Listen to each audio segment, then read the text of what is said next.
we're live, so let me mute this.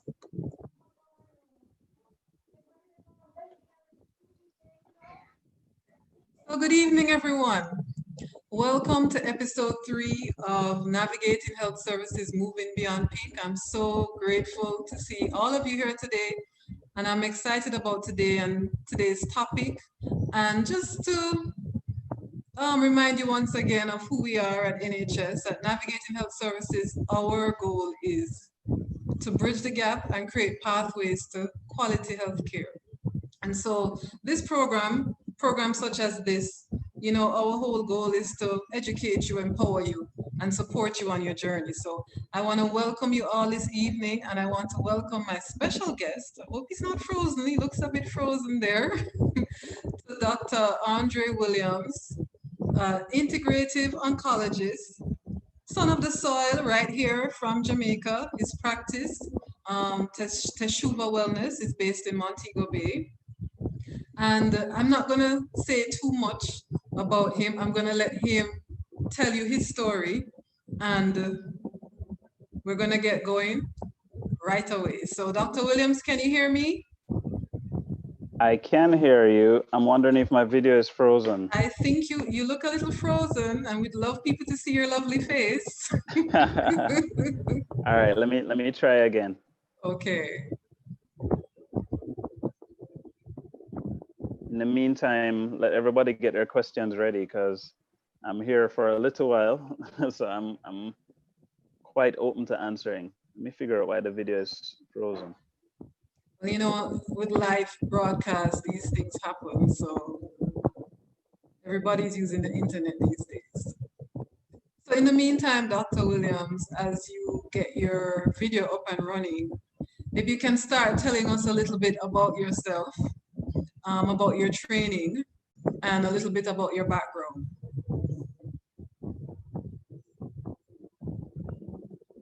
Can you hear me? Having some technical difficulties this evening, guys. Yeah, I'm gonna stay.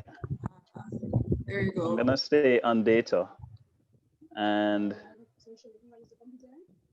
for now, what I think I'll do, I'll just stay on data. Can you hear me clearly? I can hear you clearly. Okay. So I think the safest thing to do, because I know a lot of people are going back to school and there's a lot of homeschooling going on. So because this is fairly reliable for the moment, I'm gonna just keep my video off for now, and then maybe in the question and answer session, I can maybe take the chance of going full stream. I don't know how you feel about that. Okay, well, let's get into it for now and see how it works. So Okay. I was just, letting everybody know that you're a son of the soil right here from Jamaica.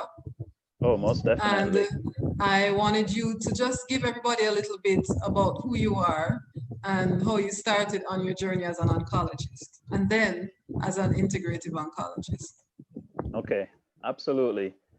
My story, as I was sharing with you earlier this week, is a bit of a funny one. It's a journey that I didn't realize I was on until it was too late. And by that time, I was so passionate and committed to it that it only made sense to continue. I'm a young guy, as you can see from my picture. I'm kind of glad the picture is up and not my face, because this picture makes me look nice and young. But essentially, I was pretty bright in school. I managed to get into medical school straight out of sixth form, which was a blessing.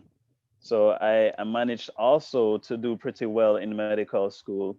And so I moved through after graduating from med school at University of the West Indies, UWI, Mona here in Jamaica.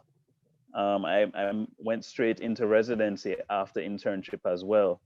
So as a result of that, I've been on a constant path of learning from what I call the conventional side of things since the year 2000, straight up till 2006, when I entered postgraduate training at the time in the specialty of blood and cancer, or what we call hematology and oncology. Okay.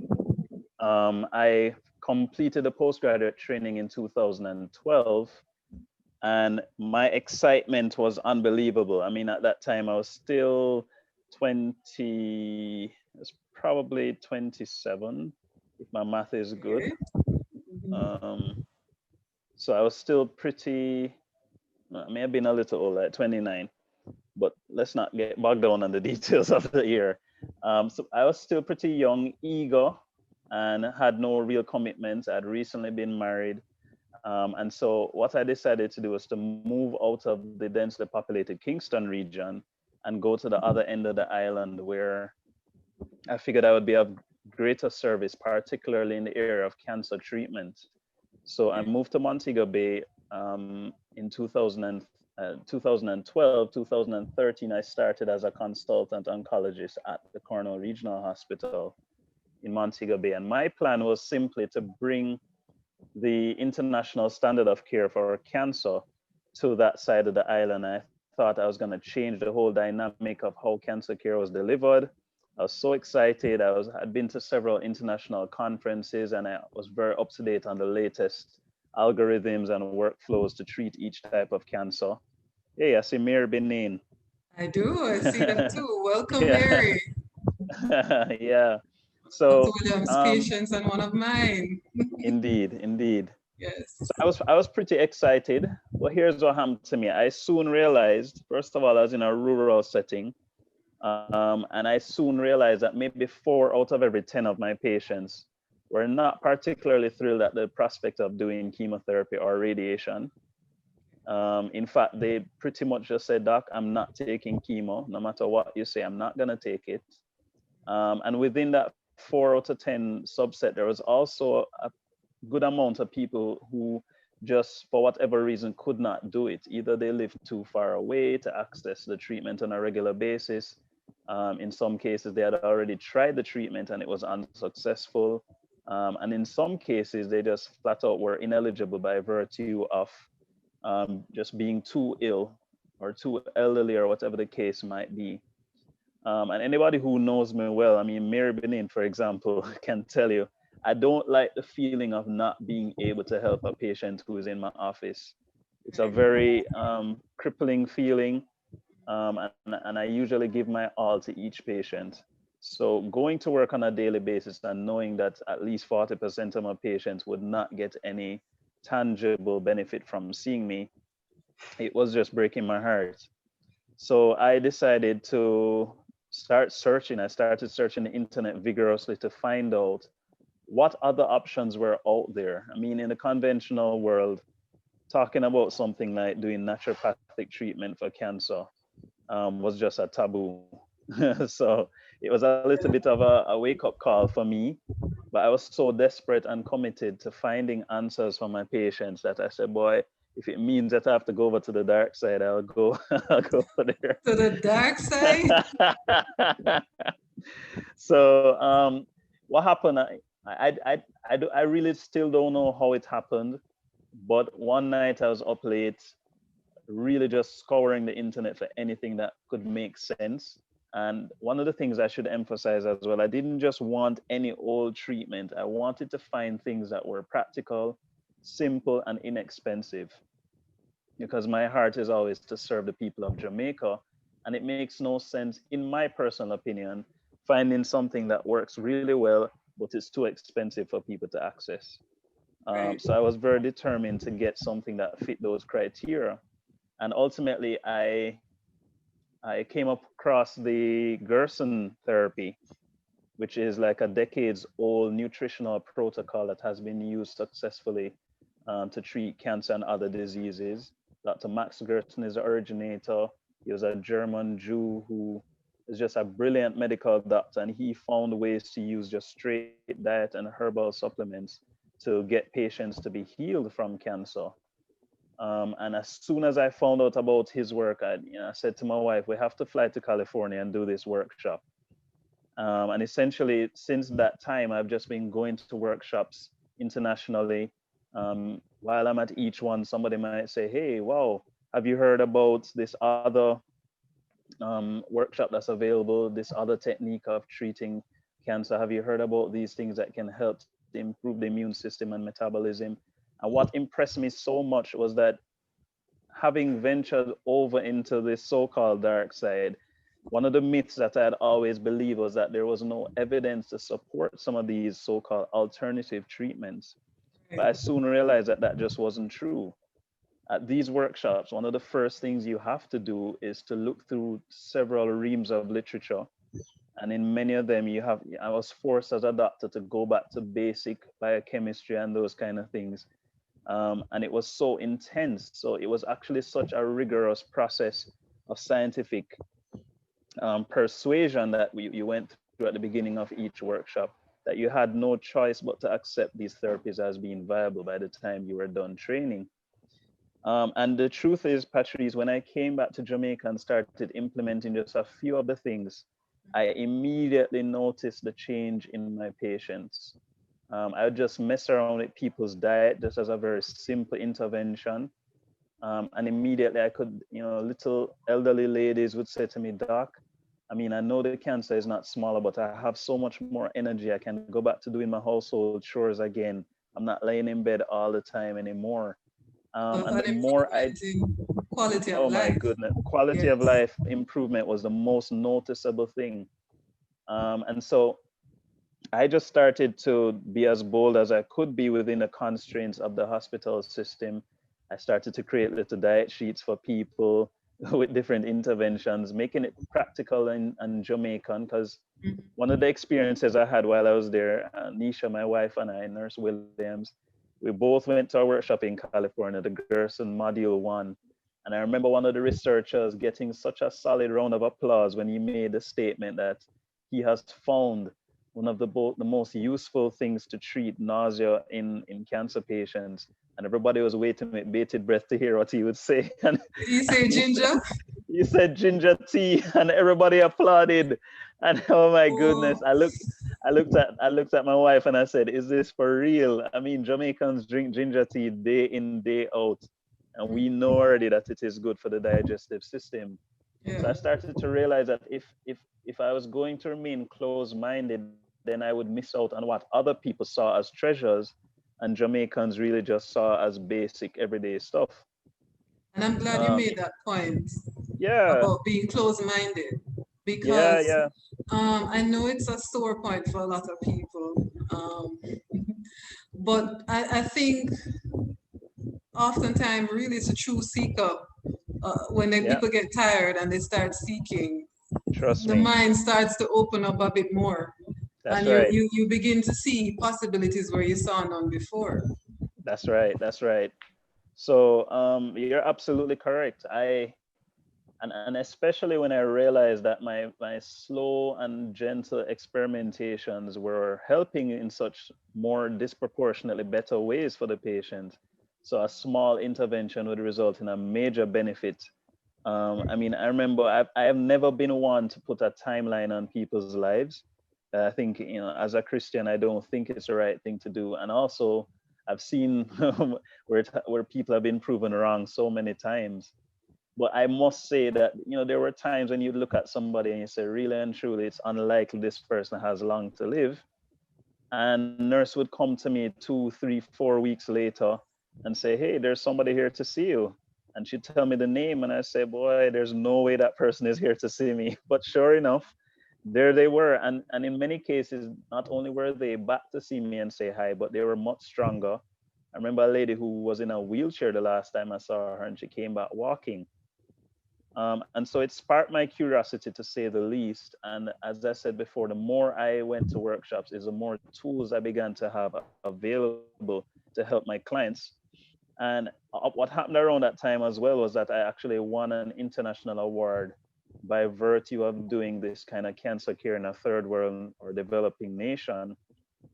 And as a result of that, I got invited to it's a yearly conference in Chicago put on by the American Society of Clinical Oncology, which is a really big deal. And oncologists from all across the world usually gather there once every year to learn the latest. And by virtue of the work I was doing on this side of the fence, my application, they say, wow, this is something that can really make a difference in Jamaica and other countries. And what that did for me was it allowed me to sit at the table with people from Brazil, from Zimbabwe, from Kenya, from India, Indonesia, Malaysia, other developing countries, and I kept those connections even after the conference was over.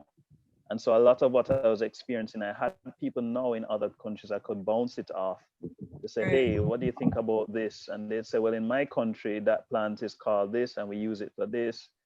And it just strengthened my resolve.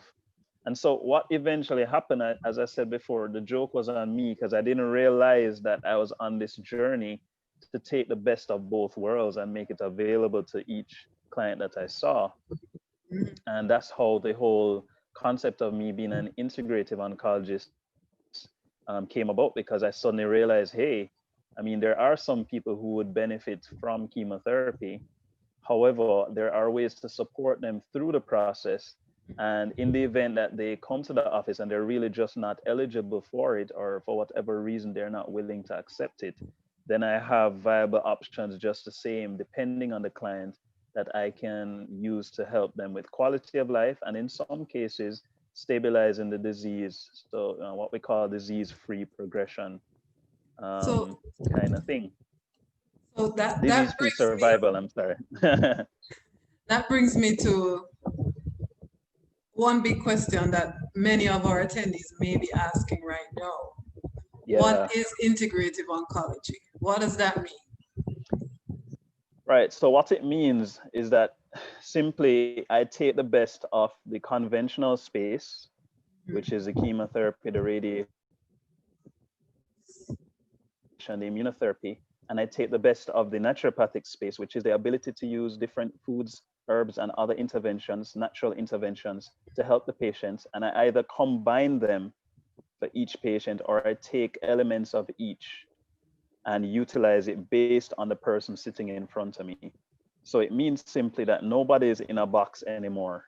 All If you come right. to see me based on your story, and I was sharing with you earlier, based on your story, I'm going to take all of the elements of what you come to the table with into consideration. One of the things that I found early was that I was making these grand recommendations for clients, and we do this as doctors, whether conventional or otherwise. And we have no idea what the person's home situation is like. Don't know who they are.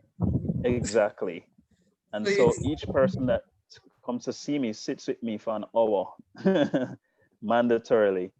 And in that hour, I ask them everything I can possibly think of that makes them tick, start to get a feel for where there are elements of emotional stress, where there are elements of poor dieting, where there are elements of not getting enough sleep, all the different things. I mean, just being a detective, basically, listening to the clients, you learn so much about what interventions would help. I mean, I could tell you story after story. One of the most useful ones for me was a gentleman who came to see me with a really large lymphoma in his groin. This was just earlier this year. And he came to see me because, of course, he had been to the hospital and they told him as soon as he came in, sir, you need to do chemotherapy right away. And that just freaked him out, and he ran away and came to my office. Having sat with him for a little bit, helped him to calm down, started talking with him, talking for a little while, and something intuitively said to me, this gentleman has chemical toxicity. And so I said, sir, what do you do for a living? And he said, doc, I work as a farmer for the past 20 years. And I asked him, do you spray your crops? And he said, doc, is there any other way? And I said, well, as a matter of fact, there is, but that's besides the point. And this gentleman had been using a very potent, essentially he was using Roundup day okay. in, day out for the past 20 years, long before Roundup was well known to be a cancer causing agent. And he, because of my training overseas, I was aware of some different supplements that we could use to help him to remove some of the deposits of glyphosate from his system. And he was scheduled to do chemotherapy the same day. He had asked them for a few weeks to get some time to prepare his mind. They told him to come back in 3 weeks. So I said, well, our timeline is 3 weeks to get you strong enough to do the chemotherapy. And we just started working on his diet, working with the supplements. And within 3 weeks, the cancer had actually shrunk to the point where it was no longer visible. Oh, And so this is all in answer to your question, because the question is now, doc, I don't see the cancer anymore. What do I do? I said, sir, this is a point that you go to the hospital and you take your chemo. And that's what the integrative side of what I do is that we don't exclude either of the two options as being, big pharma, or on the other hand, being quackery. But we Okay. find the tools that would best help each individual patient. And so he trusted me. He went to the hospital and got his chemotherapy, and he literally had no side effects whatsoever. And In the doctors essence, actually wrote to me. The doctors wrote essence, to me and said, what are you doing? We overheard that you're helping this man. What's going on? Because he's leaving the chemotherapy and going back to work. And his job was manual labor. He would lift 100-pound bags of different things. And he was just not being affected. So they thought something was wrong. But the truth is, he's, as far as I can tell, he's to see me, I think, this week. He's totally recovered. so Doc, so what you're saying is amazing. Yeah.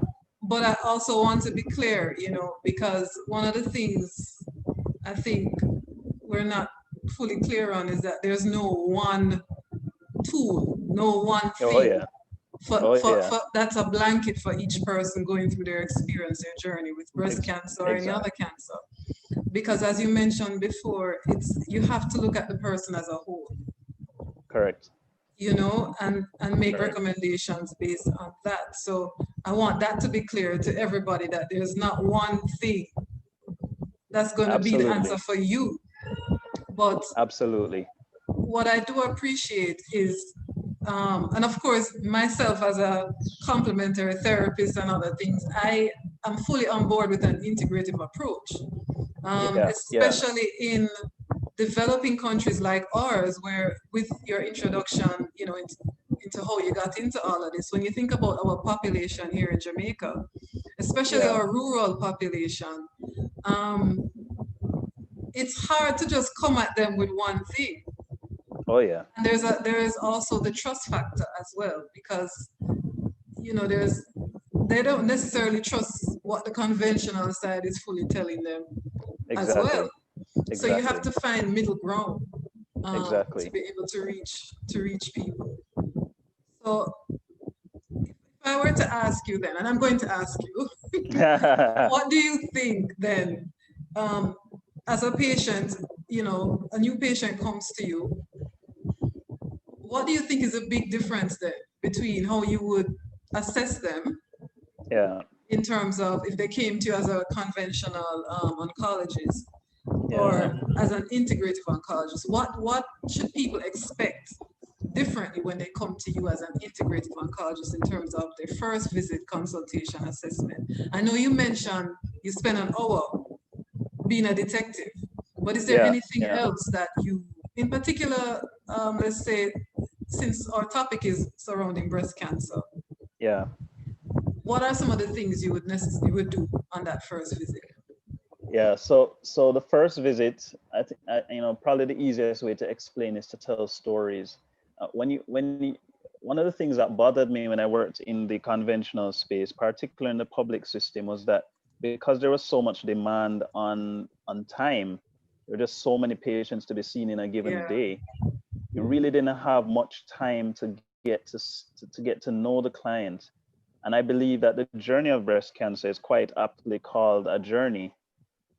I'm not a big fan of the word survivor or survivorship, as you know. yes, I believe that it's a journey that the client goes on along with the doctor. And so I need to be able to lay the foundation. The difference between doing it integratively and conventionally is that I'm laying a foundation that is not just about my predetermined treatment for the paper that the patient hands to me. Okay, this is what the pathology report says. right, And I'm immediately just switching gears to, okay, this kind of chemo, whatever. But I want to be able to walk with this client on a journey that, if we're doing it right, is going to be the rest of their life.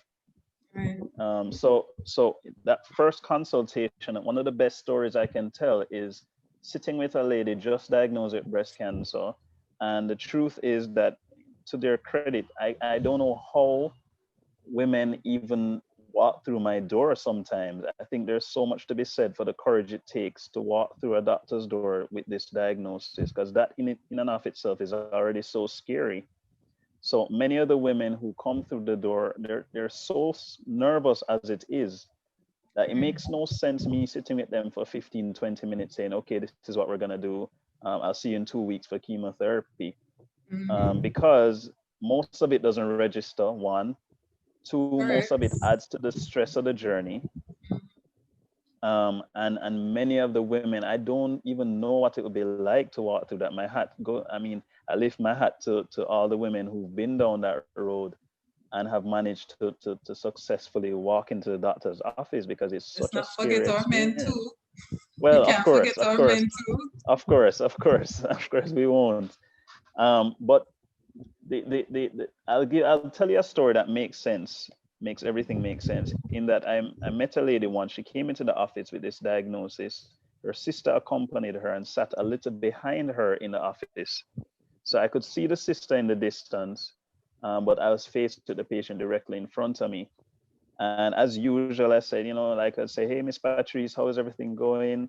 Doc, I have breast cancer. I said, Miss Patrice, let's not go there just yet. Let's just sit and talk a little bit.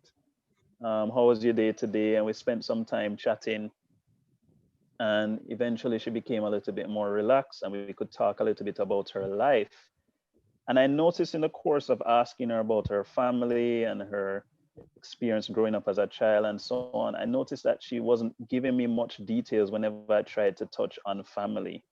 And that's very important to me, because I need to know what the family support is that I'm getting for this client. And every time I tried to dig into that area, she was kind of putting up a couple of boundaries. And so I saw the sister signaling me in the background saying, yes, doc, go for it, push a little harder. And unfortunately, when I eventually gained her trust, what this lady shared with me was that shortly before she developed breast cancer, her relationship with her spouse had deteriorated to the point where each time she went to bed at night, she was convinced that he was probably going to kill her in her sleep. Wow. And so she lived her life in constant fear. And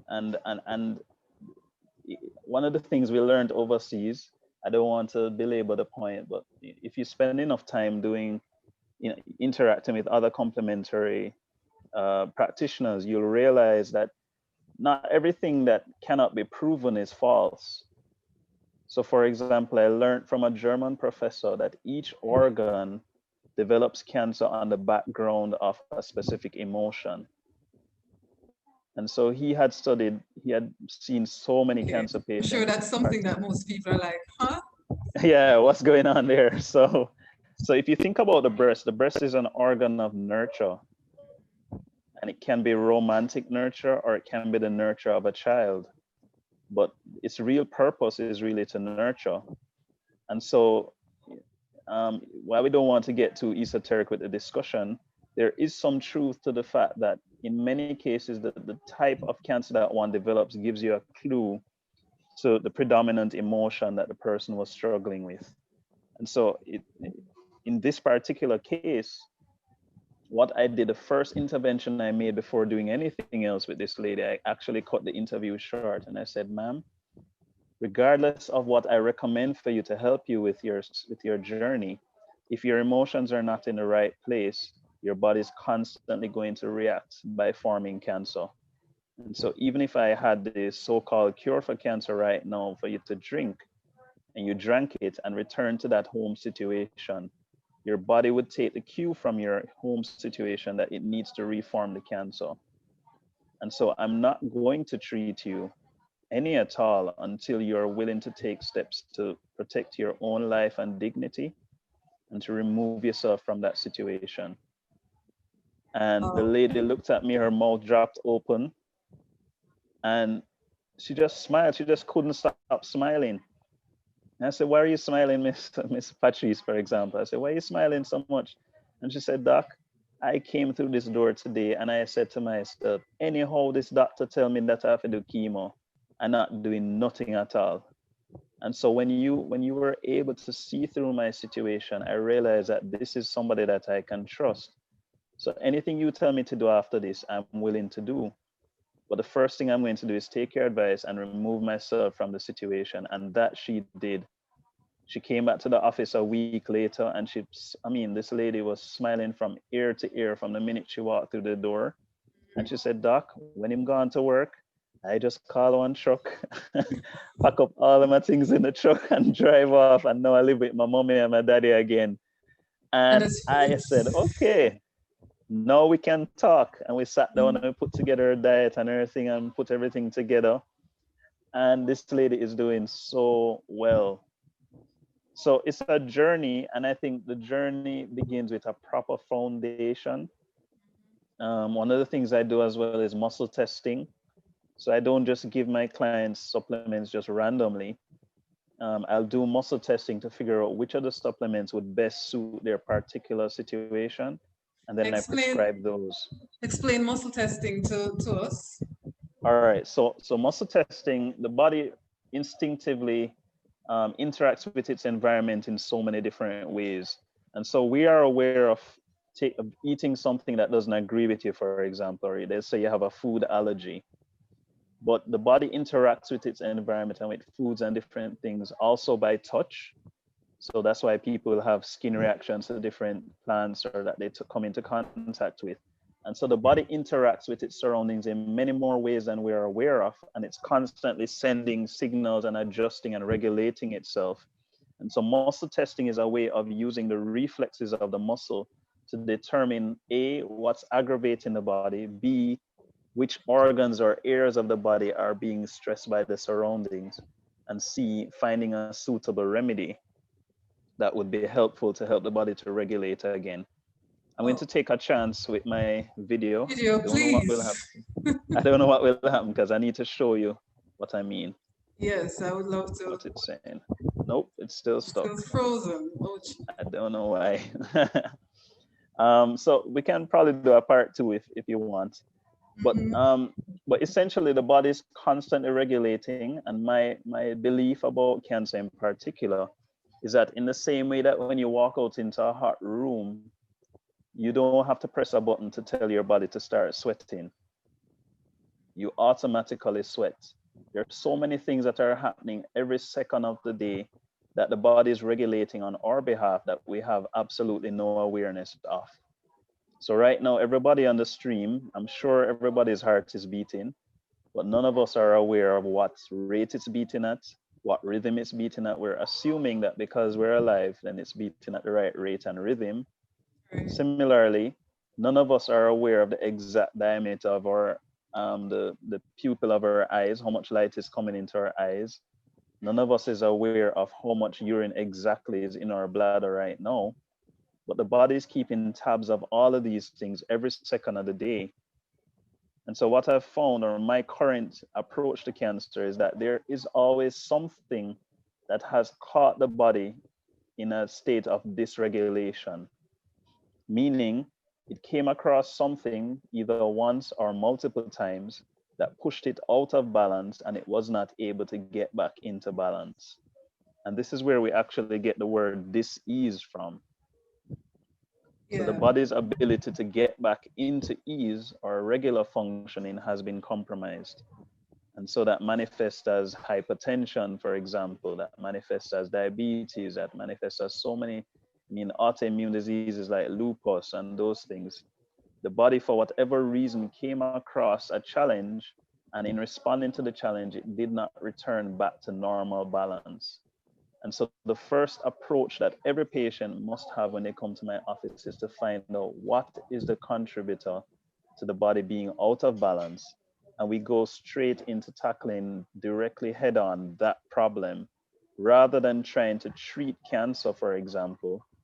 We're treating the problem that the person faced and helping the body to restore itself, which is a whole lot easier than trying to restore the body on its behalf. I mean, in essence, what you're saying too is that when someone comes before you, you're not just looking at the paper and treating their diagnosis. Yes, absolutely but you're treating the whole person, viewing them as a whole and treating them as a whole, which I think is what for a lot of people, they kind of feel like, I don't know if I'm seen when I enter a room. Because I mean, Yeah, I know I see it with the people I work with. Um, Oftentimes they sit in the room and when I ask a question, they can't believe I'm asking them a question. ex- You know what I mean? exactly, About what's exactly. happening with Yeah, you right now, because we're just not accustomed to that. And so I think yeah, what really interests me in terms of an integrated approach to treating not just cancer but yeah, other conditions is that the person recognizes that they have an important say in their yeah, process and that they also yeah. feel like I am seen by my care team. You know what I mean? Oh yeah, I oh yeah, don't just feel oh like yeah. you're looking at my at this disease and you label me as such and then that's the end of that. You know what I mean? Absolutely. I mean, I have a middle-aged lady that we work with now, stage 4 colon cancer. And as you correctly said, the first time I met with this lady, she was so surprised that I wanted to hear how she felt and, what emotion she was dealing with. She said, boy, that really shocked me that because previously it was just about which stage I'm at, what kind of treatment is appropriate. Okay, this treatment didn't work. Let's try this one. And as you correctly said, she didn't feel heard. She didn't feel like she had a say other than yes or no. And one day she looked at me, and I mean, some of these things make me teary eyed. So I'm glad the video is off. Because one day she looked at me and she said, Doc, I feel like I'm home. I couldn't care less if you were giving me something that wasn't working. The truth is that when I come here to your office, the smile on the staff members' faces, the fact that I feel like a part of a family, it makes me want to live. I feel like I'm home every time I come here, And I you know? mean that is just that's so important. It's so Yeah. important for people to feel heard and yeah, and Tanya is here saying that it makes such a big difference, Oh, to absolutely. to Absolutely. everything. Um, Sonia says, what I can do to restore, yes, what can I do to restore my body and get back into shape? I hurt all the Yeah. time after 30 rounds of chemo, Herceptin, and Perjeta. Wow. I Yeah. mean, we can go. Before You want you me get, to go before tackle you, that one? before Okay. you, you're gonna get into that, and I think it may be a segue into what I really want to talk about next, which is a question that I hear from a lot of clients that come in to see me. Does Yeah. what I eat really matter? Yeah. Yeah. I don't know if that So, will go into answering Sonia's question as well. yeah, man, absolutely. So one of the things that we have to have a paradigm shift with is we absolutely have to define what is food, Thank you. What is food? Good right? question. So nobody is allowed to just casually say, boy, that, because the question, even as you ask it, it just shows the trickery of or let me not use the word tricky. It shows how tricky the journey can be as it relates to food. Because Mhm. even the way you asked the question, you said, does what I eat matter? And the first answer is that not everything that we eat is food. Ah, Yeah. and I didn't think about it like that when I asked the question, but I hear you. Yes, that's a very valid point.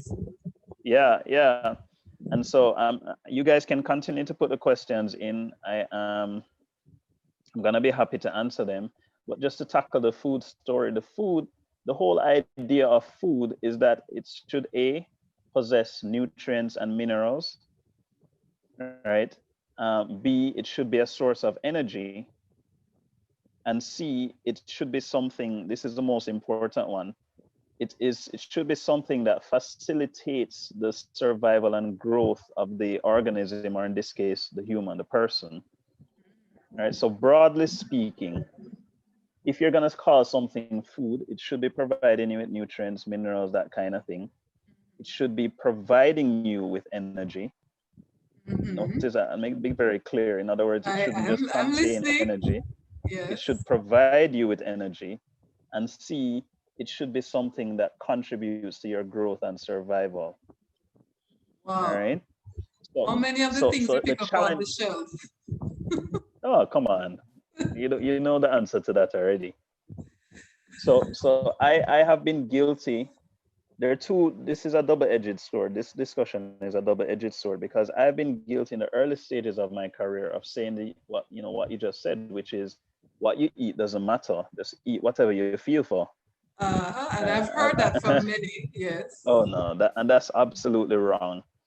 And so I've had to ask forgiveness from some of my patients who survived nonetheless. And I use survive in that context because I was giving them something that threatened their survival.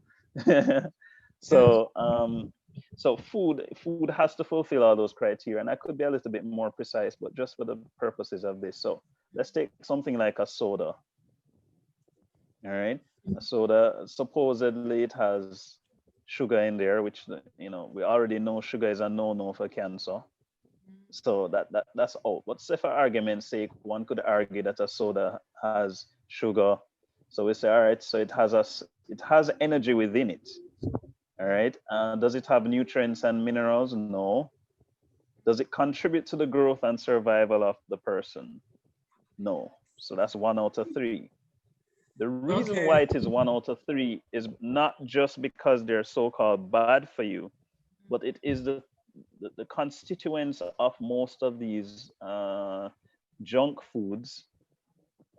Generally, they actually reduce the body's ability to regulate itself. And so if for example, if I walk into the supermarket, I already know that there are some snacks. I don't really eat snacks often anymore, but I had to learn over the years for myself that it wasn't just the fact that snacks are not the healthiest food. Those the kind of chips and so on are not the healthiest, but they're actually the preservatives and stuff that they use to make them viable on the shelf. The preservatives themselves interfered with my body's ability to regulate itself. Mm, And that's so an I got to, interesting point. yeah. So Yeah. no matter how healthy the snack itself is, if it's preserved with something that harms you, then there's no point. So I could tell you right now, I can walk through a snack aisle and I can immediately tell you which of the snacks I could eat without getting a headache or feeling unwell the next day or just feeling really lethargic the next day. Sometimes it's as simple as just not feeling like yourself the day after you eat the substance. And what we don't realize, Patrice, is that when you consume something that the body doesn't know how to deal with, that substance doesn't really leave your body. Mm. Right? So we've been taught that the liver gets rid of everything or it comes out in your stool or urine. But if your body doesn't know how to deal with a particular quote unquote food, then that substance remains in your body and the body spends the next however many years trying to figure out a way of What to getting do it with out it? safely. Exactly. That's very Exactly. interesting because I don't think I ever processed it like that at all. Oh yeah. And Oh I'm yeah. pretty sure most people probably have not either. So that is definitely food for thought. Definitely. Yeah. There's a I see question what you here did there. I want to bring up. It's from Dion. Um, do you routinely involve dietary advice prior to chemo? What is observed that the she said, what is observed is that the dietitian tends to be asked to come in when chemo has started, and the patients aren't able to tolerate much or having horrible nausea, vomiting, which impinges on their intake. Yeah. Yeah. So there are two answers to that question, which is I need to make it clear that most of the recommendations I make conflict directly with what the dietitian will tell you. Oh, And that's wow. because the dietitian, I've had arguments, quiet and reasonable and professional arguments with the dietitians over the years until I realized that we were looking at the same problem from a totally different I perspective. know. So you remember the definition I gave earlier, which is that food ought to be a source of energy, a Yes, I'm writing source it of down. nutrients and minerals, and it Mhm. should contribute to the growth and survival of the person. Now, the Mhm. dietitian usually looks at the second factor as the most important factor. So you'll Understood. notice that they will measure their dietary protocol in calories Mhm. because they're primarily focused, or they're primarily focused on how much energy they can make available to the client. However, think about this. If I give you a piece of cotton candy and it's 20 kilocalories, I've given you energy, but perhaps the impact that cotton candy will have on the body in trying to recover from that massive dose of sugar is going to cause further problems and damage down the road. So it's not as simple as just calculating how much energy a food is going to give you. You have to look at the impact of that food on that particular individual. And then the second question that she asked was as it relates to the dietitian coming in while the person has already commenced chemotherapy. Every cancer patient is presumed to have a damaged liver until proven otherwise. Say that again? Every single cancer patient is to be presumed to have a damaged liver until it is proven otherwise. Why is that? So the reason is what I said earlier, which is that the chemicals and substances that we've been exposed to over the years that the body doesn't know how to deal with really they would normally be cleared by the liver. Right. Because they were not cleared, most times the liver is still trying to clear them. And so let's think about how much challenges the liver has now. So the liver has to now clear those old stuff from years ago. It has to clean up the food that you just quote, the food in quotation marks that you just ate today. Lord. If you do chemotherapy, it now has to clear the chemotherapy. If the chemotherapy is effective, that means the cancer cells broke down. It now has to clear those dead cancer cells. Okay. Right? If the person is stressed by the whole experience, which invariably most clients are, then all the hormones are raging. Yeah. The stress hormones are raging. The liver has to clear those hormones, and the list goes on and on. And so by the time somebody is about to start chemo, they would have already been experiencing some amount of impairment of their liver function. And when you add all those other things on top of it, the liver just says, listen, I can't do it anymore. So the best of diets, energy-wise, from that point, will just give the liver more work to do if you don't choose carefully. And so the diet, therefore, has to bear that in mind.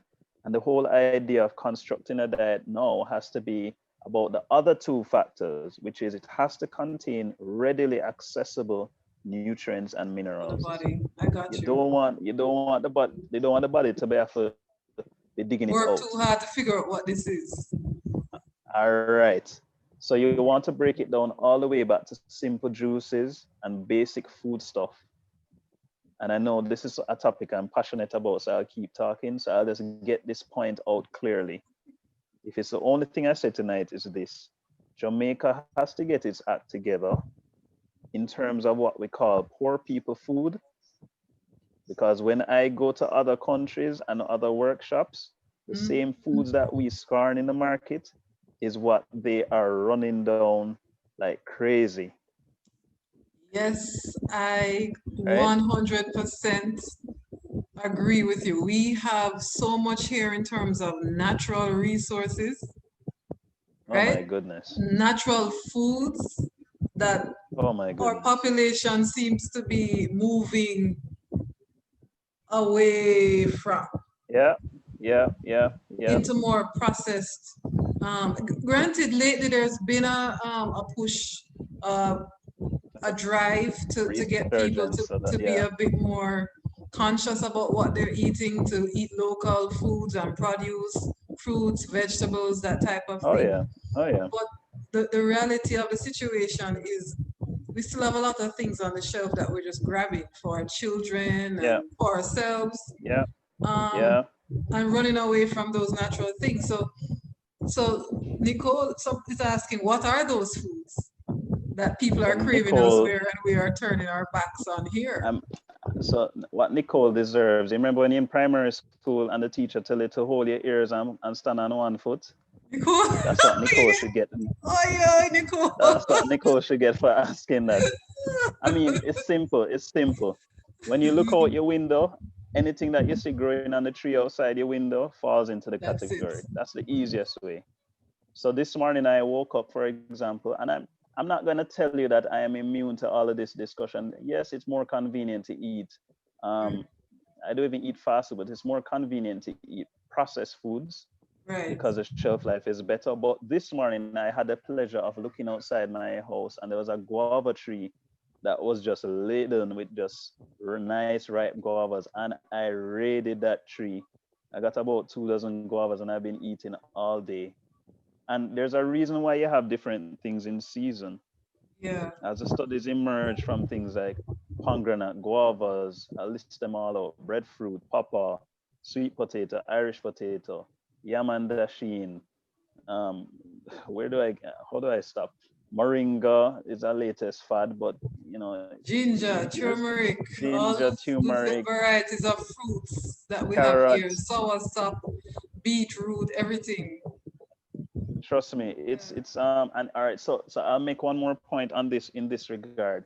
So this whole journey of an integrative oncologist, you know, if I say so myself, is so necessary because I see somebody posting there that if she wish she had known all these things in terms of natural therapy. But in the context of what we're talking about today, we also have to bear in mind that the opposite end is also a danger. So you don't want to just say, oh, you're going completely natural, mix up as many natural things as you want and think that you're going to beat cancer. There has to be somebody who is monitoring your lab results, monitoring the progress, if there's imaging necessary, that kind of thing. So going straight conventional is not the best because it's not a one size fits all.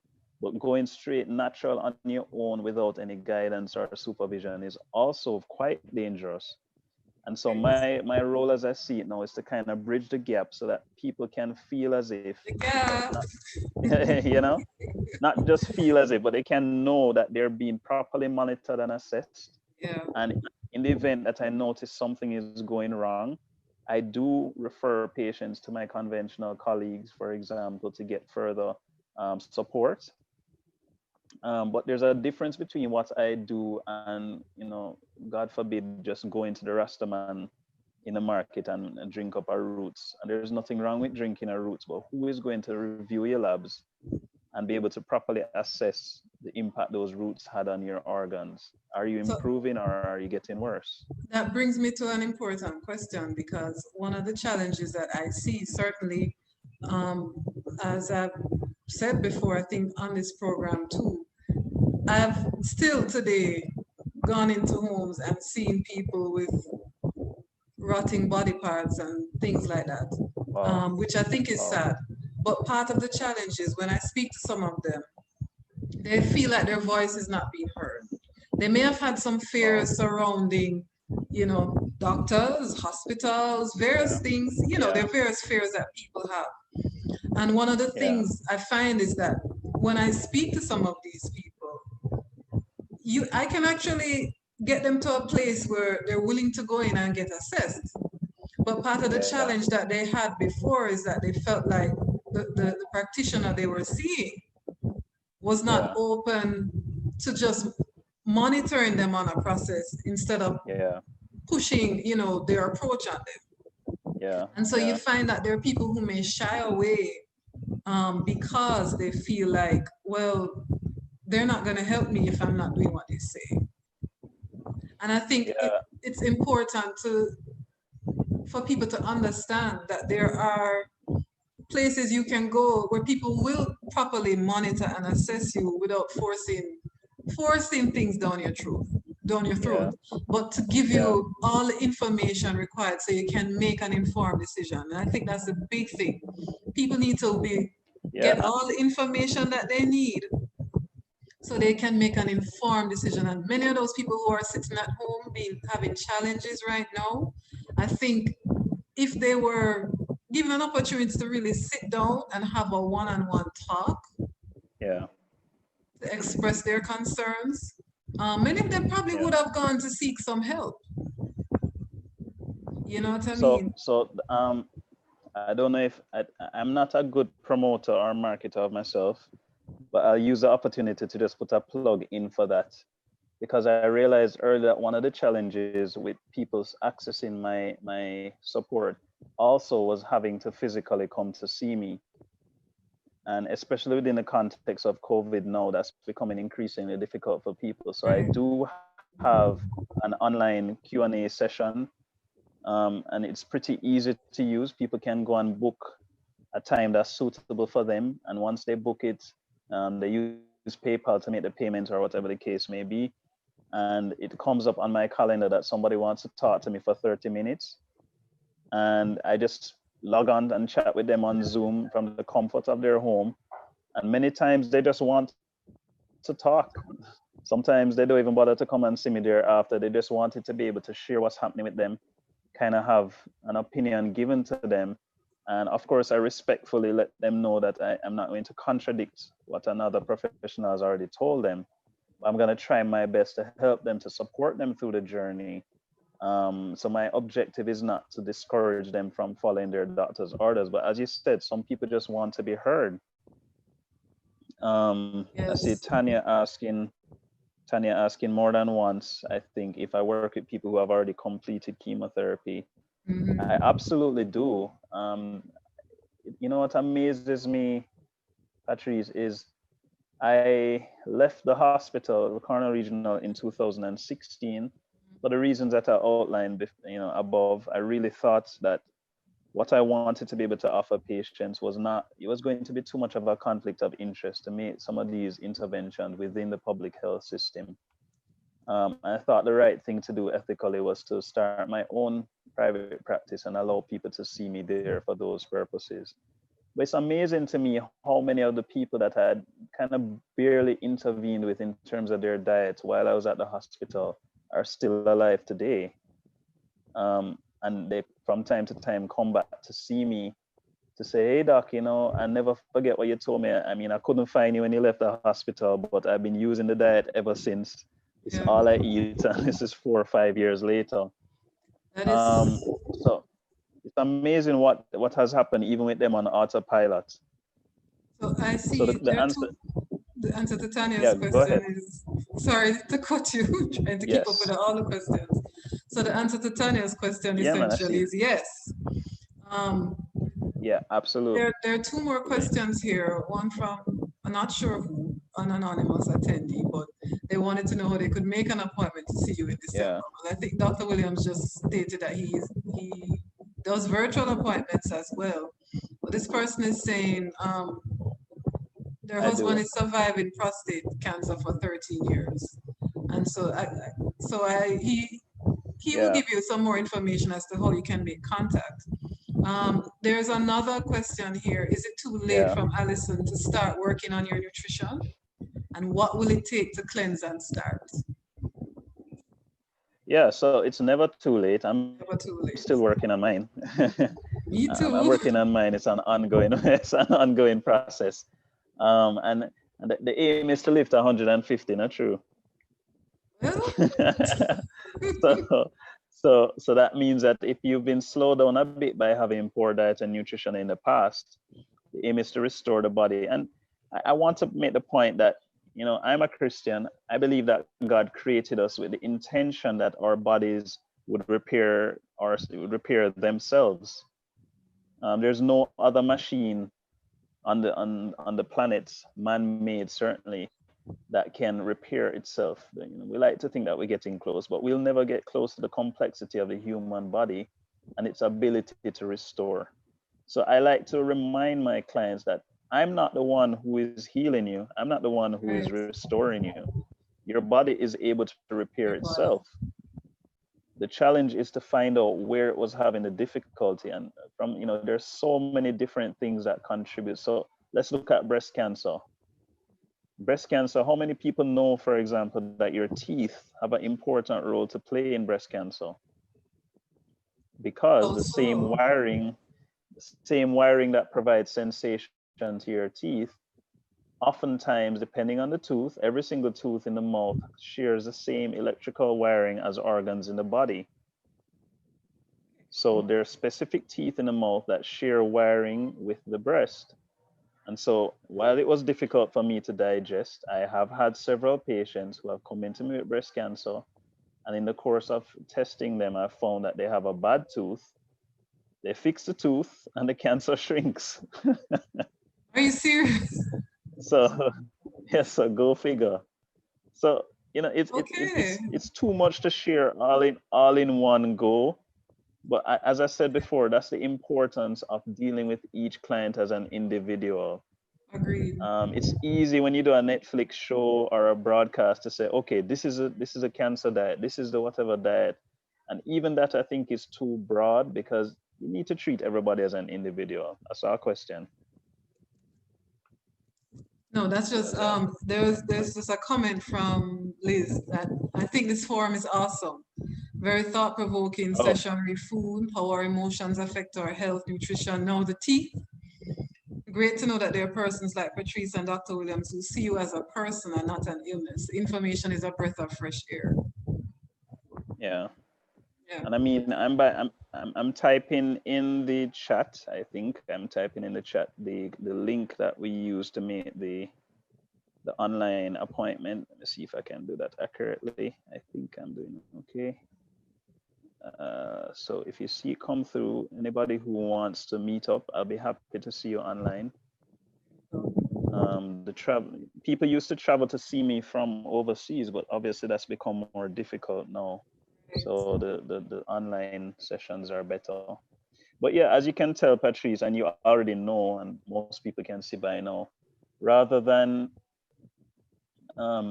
rather than being afraid of cancer, as you can see, I'm eager to see people with cancer because I like going on the journey with them. And the more people I see, the more rewarding each journey is. Because I've learned so much more from the previous patient that I can apply to the next. So, waking up in the morning and going to see my clients is actually exciting for me.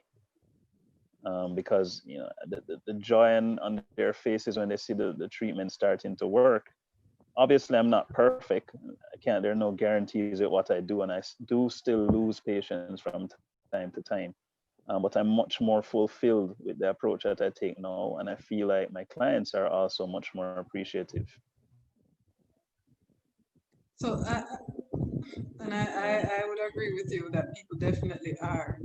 Um, Yeah, I wanted to ask. We've been talking about food and we've been talking about the holistic approach, and yeah, I wanted to also talk about lifestyle change in general. So yeah, exercise, looking into stress management techniques, yeah, yeah, things like that.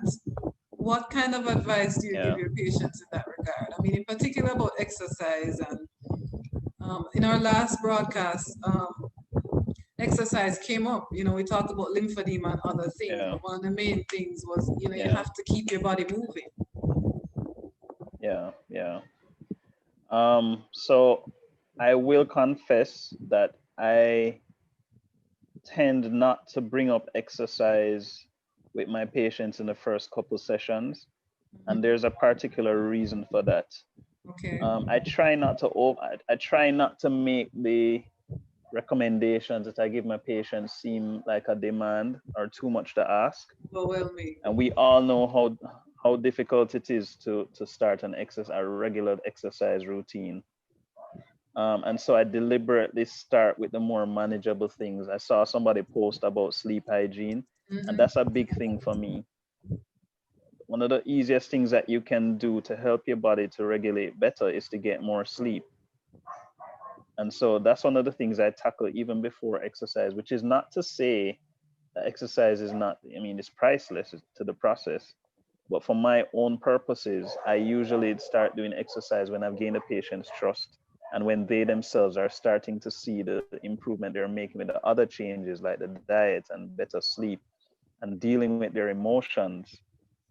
As a matter of fact, I've found that because of dealing with those things, I oftentimes don't need to tell people to exercise because their confidence goes up so much when they see themselves losing weight, they're feeling more energy, they're sleeping better, that they themselves take the initiative and start to exercise. So I've hardly ever had to instruct somebody to do it because they usually take the initiative on their own when their confidence grows.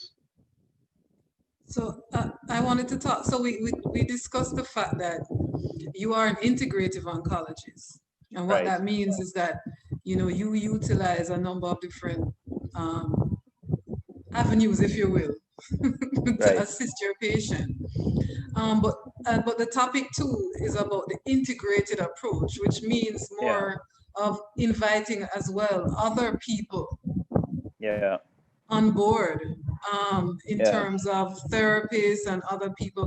Do you ever recommend for your patients, for example, Yeah. a counselor, psychologist? I know you send them Yeah. to people like me, but Yes, definitely. um, do you involve, and are you, well, I would imagine you are, but I'm still asking the question, open to having, like Yeah. more of a team approach Yeah. to treatment? So so so the answer to that is I am so willing to have a team approach. The journey from being strictly conventional to being integrative was a difficult one for me, because I have been told over the years that I tend to be intuitive, in terms of being able to sense what's going on with someone or when something isn't quite right. Yeah. The danger with that, as you're well aware, is that oftentimes because you can empathize so well with somebody's emotions, sometimes you start to feel them.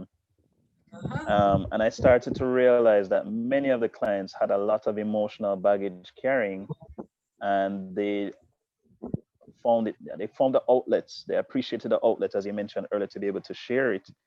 But then that was too much for me to carry. So thank God that I now have two counselors that I work with closely. And so I mean, everybody really has to do counseling. There's no getting around that. In the same way, everybody has to do diet. I'm In glad you fact, said my that. professors from Glad so you my said I that. had a professor in Germany. I mean, I respect him so much. Yeah, he taught us that at least 55% of the healing that's required from whatever the disease is found through getting your emotions sorted. And I 100% agree that this is the case. I mean, I've had cases where I haven't even had to do anything for the client other than send them to a counselor, and they come back with no evidence of disease. That's amazing. And, So, and I agree with you. I agree with you too. I mean, as part of my cancer coaching program, I mentioned to you there was a book that we were required to read, and I'd encourage yeah, anybody to read it. It's called When the Body Says No: The Cost of Hidden yeah, Stress by Dr. Gabor Mate. And it really goes into a lot of that, a lot of how your yeah, emotions and everything else impacts your yeah, health. So it's something that I think we don't pay enough attention to, and it's something yeah, that we're being called to pay attention to now. In particular, now when you look at the times we're in with COVID and the emotional stress that people yeah, are undergoing, I hate to say it, but coming out of COVID, we may have other challenges, health challenges yeah, that we didn't yeah. anticipate because of the levels of stress and frustration that a number of people are experiencing now. Yeah, and one of the things I wanted to plug here quickly is that the concept of forgiveness is so critical to recovering from cancer. You would be surprised how many people, I mean, I'd say 100% of the people that develop cancer can point to at least one individual that has really hurt them deeply that they need to forgive. I And agree with you. that's almost, so I don't want, again, if I present this in the way that everybody has to do something, it almost sounds like I'm going back to my conventional days. So I don't want to give Exactly. you the impression that it's a regimen that everybody has to do, but it's an encouraged recommendation. There's a little worksheet we have by the office that everybody is encouraged to go through a list of people who may have hurt them and see if there's any lingering pain when you think about what happened, Yeah. and the releases that people have by committing all of that to God is unbelievable, and just being able to forgive themselves in some cases. So, it's a discussion that I could have for hours, really, because I've seen so much. I was saying that I need to write a book, but I think you also need to. So I'm I putting it out certainly there do. from now. I certainly do need to write a book. Tanya is making an important point about forgiving self too, because Yeah, yeah, oftentimes yeah, we are the person we can't forgive. Um, yeah. yeah. Christy It's is asking if you can share that worksheet with us. So I'll give you guys an inside secret. I've delayed doing a YouTube series. I've always thought that I needed to, just to chat about things like these in a controlled way, so that when I need to explain to somebody my beliefs and what makes me do what I do, it's all there on YouTube, and it's a good resource for people who are searching. I've always postponed it just because you know how it can be in this space. Sometimes you're afraid of what people will say, what the reaction will be. But I've committed to doing it now. I recorded the first episode um, last week, so I'm just waiting for it to be edited, and then you guys will be able to see it. It will be easy to find. But one of the episodes is going to be committed entirely to forgiveness, Okay. and I suspect that I'm going to include the worksheet as a part of the episode. So if you just hang tight, you'll be quite easily able to access that. Okay. Well, I'm looking forward to that series myself as well. So we've talked about a lot tonight, and we Yeah. could actually go on forever, but we Oh don't yeah, have I the time actually to do could. that. But I want to talk about um, some of the things you use in your practice, in terms Yeah, of diagnostic tools, other yeah, therapies that may not be so familiar to many of us. I would love you to yeah. quickly just touch on Yes. some of those things so that people can be in Okay. awareness of what's here, what's Absolutely. available, and what it can do to help. Absolutely. Absolutely. So I've spoken about diet already, which is critical. We do, as a part of our dietary regimen, something called a coffee enema, which is a Okay. way of assisting the liver with releasing some of those old toxins. So we have that available on site. As you mentioned, our office is at Teshuva Wellness, which is in Montego Bay. You can go to the website. I'll post it in the chat as well, teshuvawellnessja.com. One of the things that Patrice is already aware of is that this October, and we know the month, what October usually stands for. Mary and others will know that October is a month where you usually don't see me much, because I have my own reasons for not being so committed to what that month has been labeled, simply because I feel like it's not given enough attention in the other months of the year. So this month, you ladies are the first to know that we're going to be launching a service for the first time in officially in the Jamaica, called infrared breast imaging. It has been available sporadically by visiting practitioners over the years, but we're going to be launching the first installation of it in Montego Bay first, and then branching out into Kingston in the ensuing months. And infrared breast imaging is a way of evaluating the breast by evaluating its temperature. So it has a special camera that takes a picture of the breast, a heat picture, I should specify, of the breast, looking at the various temperatures. Is very similar to when you try to go into Megamart nowadays, or whichever store you're going into, and they point that thermometer at you and Mhm. determine your temperature. This particular machine takes an assessment of the lady's breast without her having to come into contact with it. So there's no squeezing, there's no pain, there's no radiation involved, because we all have our reservations about what is recommended to us normally, in terms of evaluating for breast cancer. And so I'm being very careful about how I speak about this test. It's not a test for breast cancer.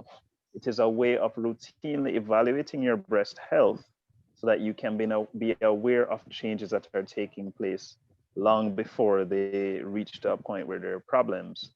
So And so, I wanted to, sorry to cut you, yeah, just to man. put in the other name. So you mentioned infrared imaging, otherwise Yes. called the thermogram Thermography. or Yeah, thermogram thermography. or thermography. Right, Correct. because maybe people may have heard that particular term Yes. and would be more familiar with that. But I'm happy to hear about that. I know people have gone overseas to have it done.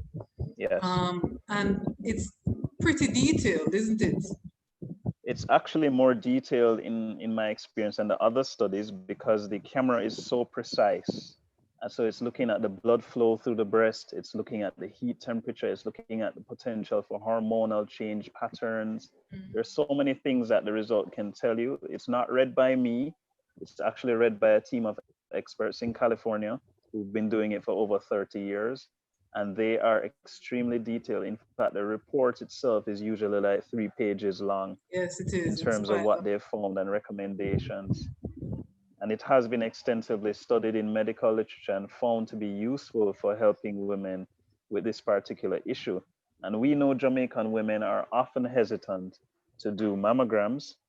And so whilst it's not a replacement in terms of breast screening for breast cancer, it is a tool that I believe Jamaican women will love because there's no pain at all. There's no contact in the machine. And the test takes like 5 minutes or less to do, very convenient, and the results are already soon thereafter. So I know, for example, some of my own family members have never done a mammogram, and they're saying, "Listen, Andre, I thought I loved you as my nephew and as my as my son before, but now I really love you because I'm going to be coming to do mine." So you can listen out. I'm going to be providing Patrice with a lot of the information related to that as well. So she'll be a good source of information.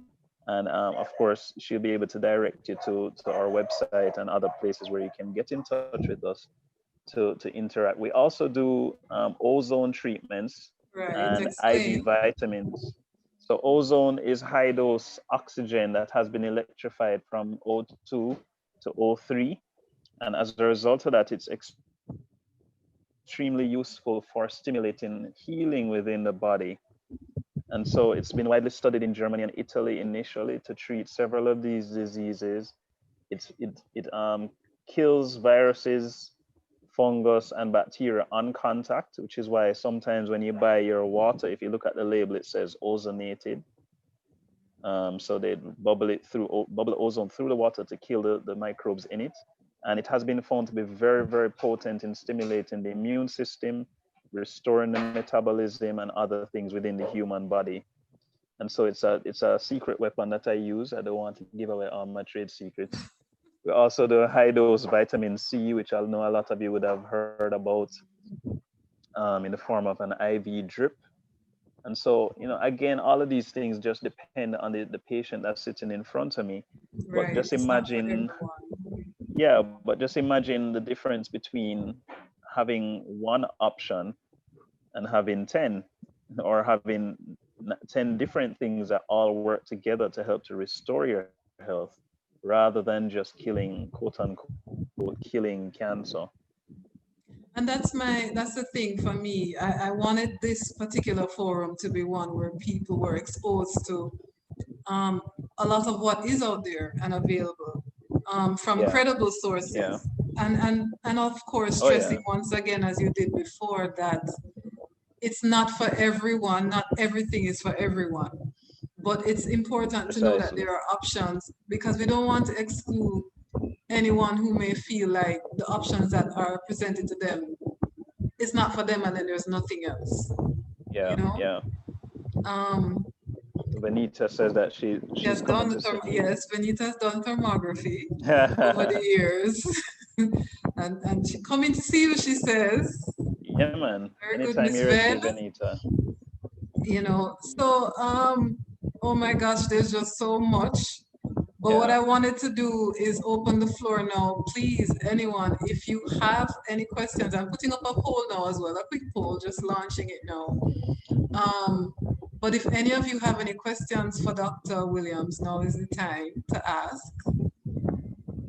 Wow, you fancy though, Patrice. I love your Oh, thing, man. See a poll have to coming try, up. have to try. A poll is up. You can. It's a simple poll just to kind of see where everybody was at. You You need know, to teach me how to do all of this. I sure will. Each one teach one. But I don't see any questions coming. Oh, hold on, let me see. How does the cost of thermography compare with that of mammogram? Yeah, the cost that we have here in Jamaica is more or less the same as in the States. The challenge with thermography is that it has to be interpreted by a team of doctors off-site, so it kind of increases the cost, especially for me. The cost generally boils down to about 250 US, regardless of the country that you're in. And I've tried my best to hold it there, even though it's a little tricky with as the dollar has slid to 150 to 1. But Yeah. it's roughly about there right now, and that's where we're gonna launch it in October, all things Okay. being equal. So that gives you an idea. Whereas a mammogram usually would be about maximum 100 US. So Yeah. it's really just a decision that each lady, yeah, would have to make. And that's the other thing that's a bit sad for me. A lot of Yeah. treatments, things that are available tend to be a little pricey. You know, but Um, I we mean, have to I do what think, we. Go yeah, ahead. I'm not a big fan of the treatments becoming more and more expensive either. But I think in this particular case, the benefits to the patient is so great that I still think it's worth it. Um, I deliberately seek out treatments that are either very inexpensive, or if they have to be expensive, then they must be saving the patient significant pain or discomfort. Understood. So that's where I think thermography falls. There was a question here. I think it was Dion was asking if there was a particular age group that. Where is it? Oops, this thing is For jumping a bit. thermography, Yeah, that is a procedure more beneficial to or at a particular age group. so the answer is no. It's safe for women of all ages. I should point out also that it's also safe for women who are pregnant or breastfeeding, still safe. It's safe for young ladies, teenagers, that kind of thing, still safe. There's no real age limit as it relates to the thermography, which is another benefit. There's no radiation or pain, so that's why it's safe for the women who are pregnant. So that's one noticeable advantage that you gain there. Okay, and we have Sonia here who is saying, I'm in the United States and recovering from stage 3 breast cancer. I would love to have you as part of my team. I Yeah, need man, more anytime. aftercare support. And I think that's the case for so many, Yeah, aftercare support. yeah, You know, yeah, yeah. that's Boy, important. I I've shed some tears over the years with some of the things that have happened. I'm sure you probably have as well. Some situations that I've seen patients end up in just brings me to tears, and so I'm motivated by trying to ensure that each patient is treated like, female patients are treated like my mom or my sister. To the best of my ability, I try to do that.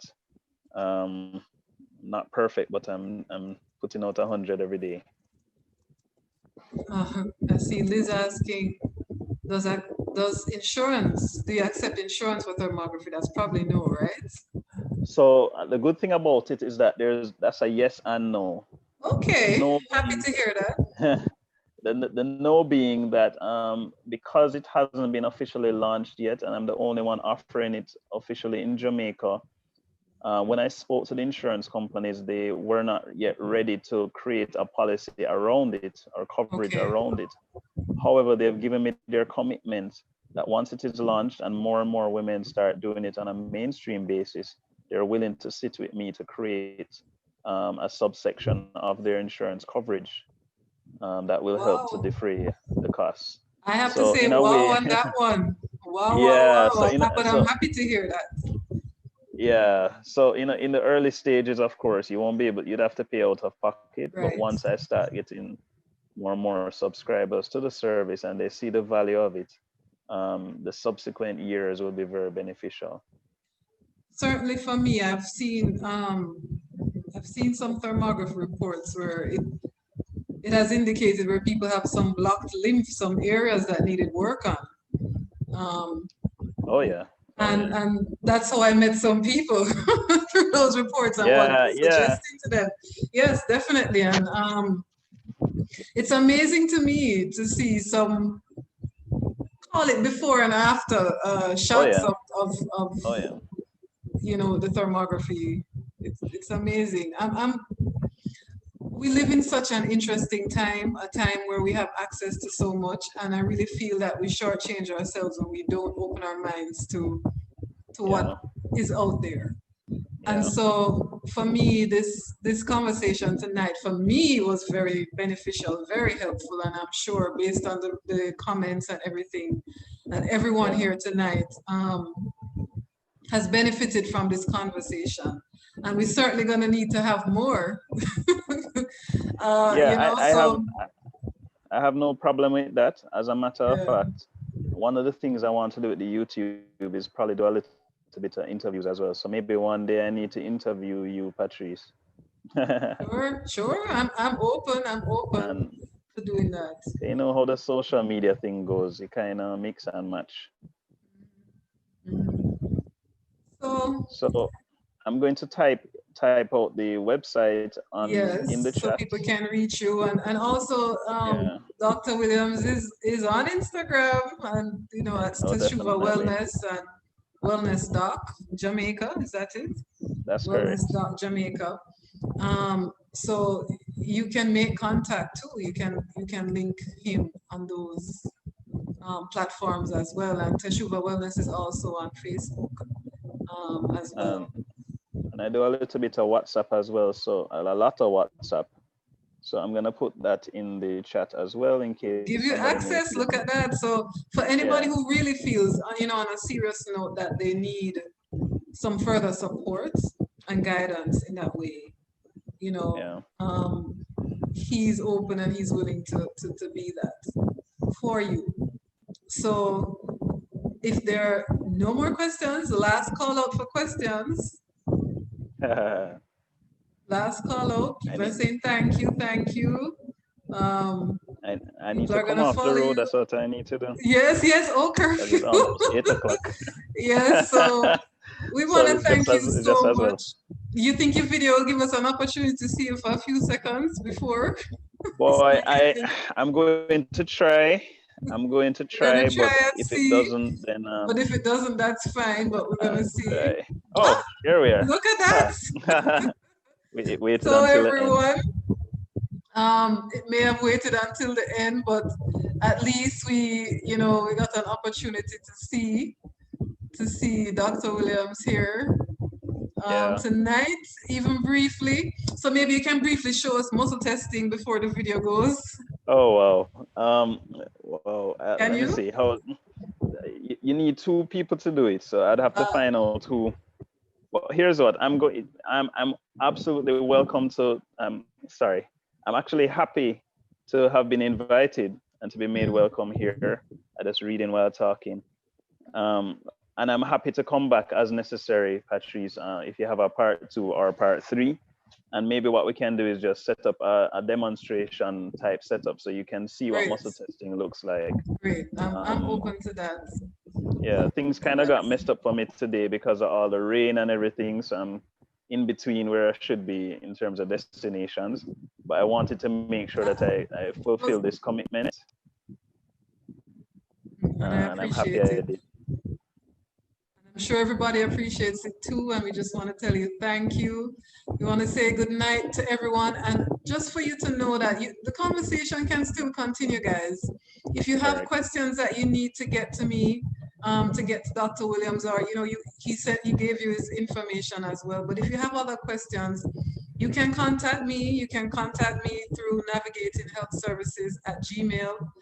We have our page, Navigating Health Services, on Facebook, on Instagram, and our WhatsApp number is 876-827-5634. So you can always reach out even after these broadcasts to make a connection to all of us. So I want to say thank you again, Dr. Williams. And Dr. Williams is in Kingston tomorrow. Yes, I am. Well, he's here now, but he'll be in Kingston tomorrow. For the day. For the day, and I'll post some information about that later on, so you guys can check out Instagram and everything to see it. So have a great night. Patrice, I need to big up Miss Mary. Yes. I see her saying thank you, Doc. So I'm not going to leave without saying hails. Hails, Miss Mary. Miss Mary is one of my special ladies too. So thank you for joining us too, Mary, and for For all of you out there, just to know that support is always there for you. You may not Yeah. always know where to find it, but it is there. And we are here to support you, to empower you, to educate you on the things that you need on your journey going forward. So thank you, everyone. Have a good night. Don't get off the road before the curfew. And everybody keep safe during this period.